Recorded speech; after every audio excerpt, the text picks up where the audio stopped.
고민정. 부대변인 됐답니다. 고민정 아나운서가 청와대 부대변인에 내정된 것으로 알려졌습니다. 저는 고민정 아나운서의 대변인은 방송으로도 반대 한 적 있어요. 정치적인 정무 감각이 아직은 생길 때는 아니라고 보고 청와대의 모든 것들을 정치적으로 이렇게 자기의 어떤 역량을 가지고 소화하기에는 좀 아직 이른 감이 없지않아 있고 그것은 어쩌면 오히려 국민들과의 괴리감이 생길 수도 있는 부분인데 부대변인은 전 좋아 보이네요. 부대변인이라는 게 대변인의 역할을 대신할 때도 있어요. 그러니까 업무가 이렇게 분담되는 거죠. 주요 정치 이슈 같은 것들은 대변인이 하겠지만 이를테면 뭐 여성 문제라든지 좀 약간 작은 영부인에 관련된 어떤 일정이라든지 뭐 대통령이 뭐 출장 가면 대변인이 따라갈 경우에 부대변인이 청와대에 남아서 그렇죠. 그럴 수도 있고 이 업무도 봐야 되고요. 고민정 아나운서는 이제 이런 느낌이 있거든요. 일단 이미지가 좀 개념 있어 보이는 유명인 그런 분들이 지금 박수현 대변인보다 훨씬 더 기자들이 보기에는 상대하기 편한 대상일 수 있어요. 근데 그런 것들 같이 분담하는 거라고 저는 보거든요. 같이 언론도 해봤기 때문에 왜 언론인 출신들이 대변인을 하게 되냐면은 담당해야 될 기자들이 다 언론인이기 때문에 너무가 서로가 서로를 잘하는 거예요. 예. 그런 이유 때문에 대변인들을 주로 언론인 출신들을 쓰는데 오히려 이제 고민정 아나운서가 잘 됐다고 느끼는 게 아마 이분이 79년생 정도 됐을 거예요. 39 정도 됐죠. 젊은 이미지를 가진 부대변인이 또 그쪽 분위기를 또 굉장히 좀 주도하는 박수현 대변인이 갖지 못한 뭔가가 또 다른 어떤 매력이 있지 않을까 이렇게 생각을 해봅니다. 정말 착하시더라고요, 이분. 예, 그 문재인 대통령한테 그 눈에 홀려서 영입 제안을 받아들이고 남편이 더 오히려 그거를 뒤에서 떠밀었다는 비화가 있고요. 문재인 대통령한테 의문의 일패당하신 분. 저 모르세요? 문재인 대통령 거기다가 안다고 의례적으로 말을 못하는 사람. 죄송해요, 몰라서. 그 TV 안 보면 몰라요. 브라이언 최님의 트윗을 읽어드리겠습니다. 각자 먹고 살기도 바쁜데 고민정 자리 생겼다고 기뻐하는 거 이런 게 연대 이렇게 올려주셨네요. 그리고 행당동 서생님의 트윗입니다. 고민정 아나운서가 청와대에 취직했는데 왜 내가 한시름 덜은 느낌이지? 라고 올려주셨습니다. 이게 이번 대선을 보면서 많은 사람들이 느꼈던 것 같아요. 잘생긴 바디가드라고 하나요? 뭐죠? 경호원. 네.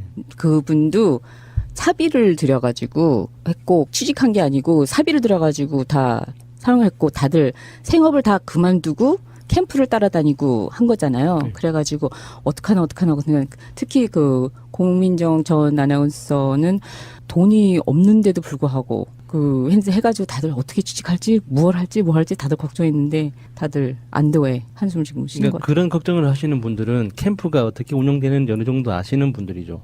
대부분 정당에서 활동을 한다 그러면 정당에서 뭐 점심값이라도 나온다고 생각하시는 분들이 대부분이거든요. 아무것도 안 이제 나오잖아요. 아무것도 안 나옵니다. 정식값도 안 나오잖아요. 오로지 나의 마음, 지지하는 그렇죠. 마음만 갖고 움직여야 되는 거예요. 네. 고민정 전 아나운서가 부대변인이 된 거죠. 고민정 부대변인이 지난주에 파파이스에서 나와가지고 그 이야기들을 다 했어요. 본인이 가장인데 남편을 먹여 살리는 시인 남편을 먹여 살리는 본인이 가장인데 그 때려치게 된 경과 뭐 쭉 문재인 대통령한테 갈 수밖에 없었던 얘기하면서 대출을 받아서 생활을 했대요. 그래가지고 끝나는 무렵에 그런 걱정들을 하더라고요. 그래서 김호준이 그 뭐 출연시켜주겠다 뭐 이렇게 얘기했는데 뭐 청와대 취직했으니까 더 이상 걱정 안 해도 되겠네요. 네. 그렇죠. 네. 청와대 들어가신 분들은 국정원이 들어간 거나 다른 진배 없는 우리나라 가장 중요한 보안이 필요한 기관이기 때문에 고민정 아나운서는 일단 딱 봐도 되게 착해 보이잖아요. 잘 할 겁니다. 네. 예. 어디 뭐 부딪히는 캐릭터가 아니니까 네. 예, 학습 능력 좋고 그러면은 그렇죠. 예. 그러다가 나중에 뭐 한 2년쯤 3년쯤 지난 뒤에 대변인 뭐 지금 홍보수석 지금은 이름이 바뀌었습니다. 국민소통수석으로 바뀌었는데 나는 그 지점이 제일 마음에 들었어요. 최근에 뭐 여러 가지 바꾼 것들 중에 홍보는 일방적으로 하는 거고요. 국민들과의 소통하겠다는 의미에서 홍보수석이 국민소통수석으로 바뀌었는데 지금 청와대 직제가 개편이 안 됐다고 하면 국민소통수석 산하에 대변인이 있고 부대변인이 있고 이런 거거든요. 그 국민소통 수석 그분 말투가 저는 너무 재밌더라고요. 굉장히 느릿하고 누가 들어도 이해할 만한 쉬운 말로 이렇게 쭉쭉 풀어주시는 게 윤영찬 전 네이버 부사장 굉장히 재밌고 귀에 들어오더라고요. 그런 분들 약간 좀 정감이 좀 느껴지는 예, 그런 예. 부분이 있었고 그리고 너무 이제 임종석 실장처럼 잘생겨도 좀 거부감 생겨요. 조국 수석처럼도 마찬가지고 예. 윤영찬 국민소통수석이 가장 저는 만만하고 좋은 그 정도가 딱 에버리지로 잡아야 됩니다. 외모의 소통이 예, 돼. 예, 예. 외모의 소통이 돼. 그렇잖아도 이 고민정 씨를 좀 도와주기 위해서 이 남편인 조기영 시인의 그 시집을 좀 에세이집을 사줘야 되나 뭐 이런 그 고민들을 하고 있었는데 가볍게 해결해 주네요. 아니 사주면 사주는 거지 뭘 또 청와대 들어가도 안 사줘요. 남편이 아이, 남편이지. 안 돼요. 지금부터는 그거 사주면 뇌물이라고 걸릴 수도 있어요.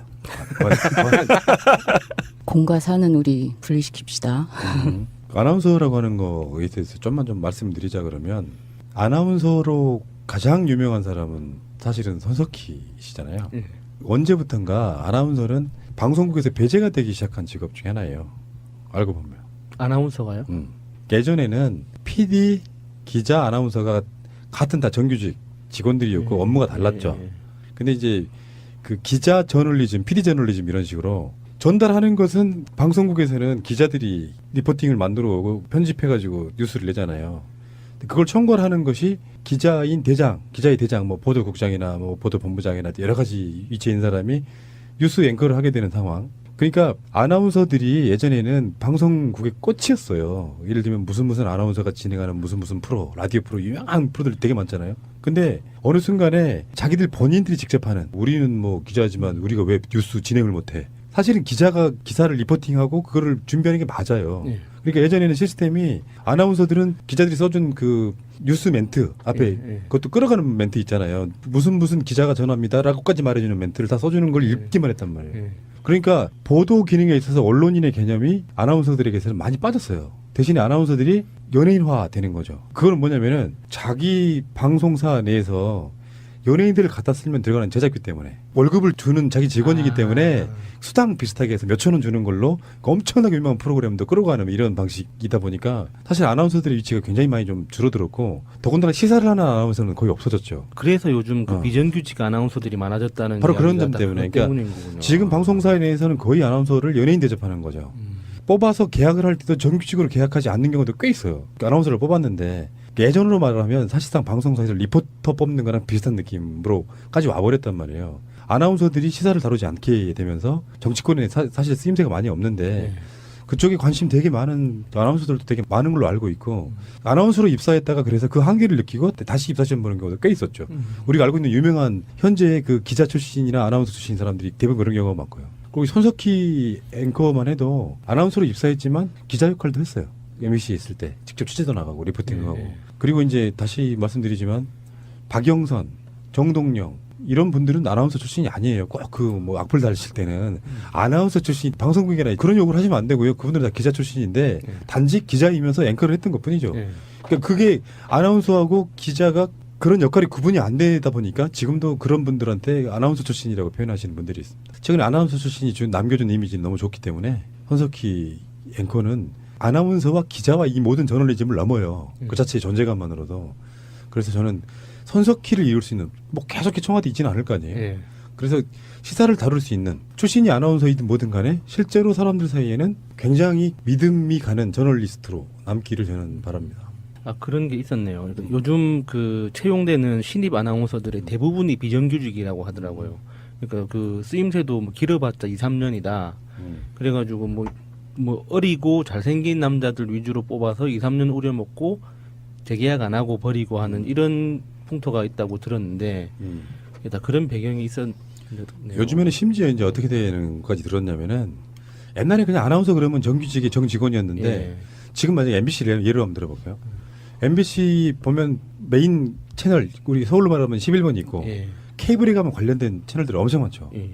그중에서 아나운서를 같은 MBC 아나운서인데 MBC 아나운서가 아니야. MBC 스포츠 채널의 아나운서를 따로 뽑는 거죠. 그런 방식으로 그것도 비정규직으로 또 계약직으로 이렇게 뽑는 그런 방식으로. 그래서 아나운서가 요즘처럼 뭐 이렇게 환상의 어떤 대상이 되지는 않는데 실제로 고민정 아나운서 정도 되면은 어떤 개념 갖추고 이런 분들은 그게 아나운서에 머물 수 있는 게 아니고요. 청와대의 부대변인 같은 걸 통해서 나중에는 결론적으로 중후한 언론인이 되길 바라는 거예요. 제 입장은 그렇게 말씀드리고 싶어요. 인사드리겠습니다. 고민정입니다.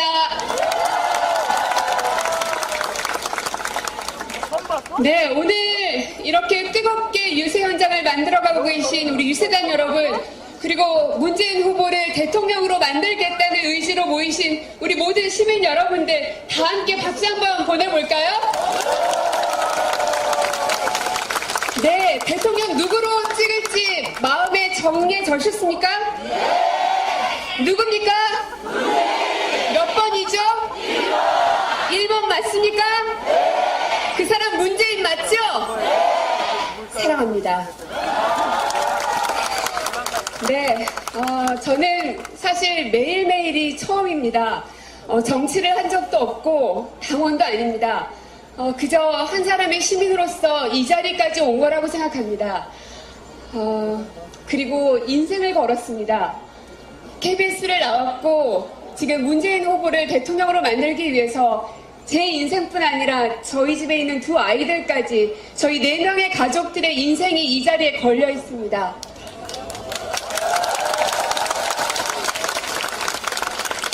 떨립니다. 걱정도 됩니다. 하지만 두렵진 않습니다. 믿기 때문입니다. 저는 18년 전 한 남자에게 인생을 걸었습니다. 그 사람은 바로 11살 연상의 시인이었습니다. 가진 것이 없습니다. 그저 우리는 서로에 대한 미래에 대한 확신뿐이었습니다. 그런데 그 확신은, 그리고 그 믿음은 결국 저를 아나운서로 만들었고 지금 이렇게 사람들에게 사랑받는 사람으로 만들어냈습니다. 그리고 지금 이 순간 저는 두 번째 남자에게 또 하나의 인생을 걸었습니다. 그게 누구죠? 누구죠? 여러분도 거셨습니까? 네, 믿습니다. 상식이 상식으로 통하는 나라, 그리고 무엇보다 우리 아이들이 안전하게 살 수 있는 나라, 그리고 우리 아이들이 공정하게, 그리고 금수저, 흑수저 이런 단어 따위는 알지 못해도 되는 그런 나라에서 살 수 있는 세상 만들어줄 걸 믿습니까? 함께 해주시겠습니까? 끝까지 함께 해주실 거죠? 저는 5월 9일까지만 생각하고 있습니다. 저에게 5월 10일은 아직은 없습니다. 하지만 5월 10일 여러분들에게 승리의 기쁨과 함께 웃으면서 다시 만날 수 있기를 기원하겠습니다. 끝까지 함께